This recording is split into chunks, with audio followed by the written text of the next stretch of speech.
Okay, quick test of the SJ6 Pro 4K 30 frames per second versus the Akaso V50X. Now, I mentioned before that the V50X was a superior camera versus this SJ6 Pro, and I had a commenter say that no, it's the same chipset, all the same internals as the Akaso V50X, but as you can see, just walking around, the image is much better on the V50X, and so is the stabilization, nice and smooth. See how the details are up in the clouds. There of my shed, of the dog. Right, Riley? Hey, baby. Like I said, just walking around with this should give us a good example of how these cameras perform side by side to one another. Okay, with that out of the way, SJCAM, they did reach out to me via email because they saw my review of the SJ6 Pro, and their engineers were very concerned about the results that I got, so they sent me a new firmware.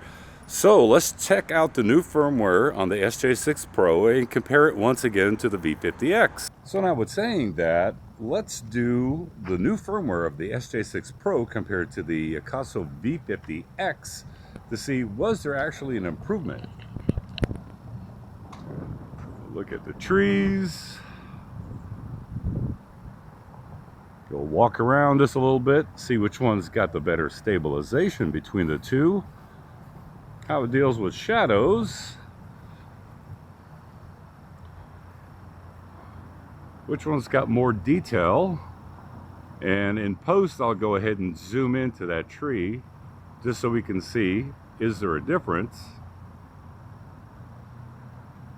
So yeah, as far as I'm concerned, I still stick with my original opinion. Even with the new firmware that SJCAM sent me for the SJ6 Pro, I still think that the Akaso V50X is a much better camera, and the image quality did not improve on the SJ6 Pro. So as you saw from that video clip, wasn't a big improvement at all for the SJ6 Pro with that new firmware update, and I still think that the Akaso V50X is still the better camera and still a better buy. And yesterday they actually had it on sale for like $79 for Cyber Monday deals, which is a great deal. If it's still on sale, I'll put a link in the description below to show that it is still on sale. And if not, you still need to kind of look, because sometimes they do a sale on it. But my final result with the SJ6 Pro, sorry SJCAM, I know you tried, but it was a failure.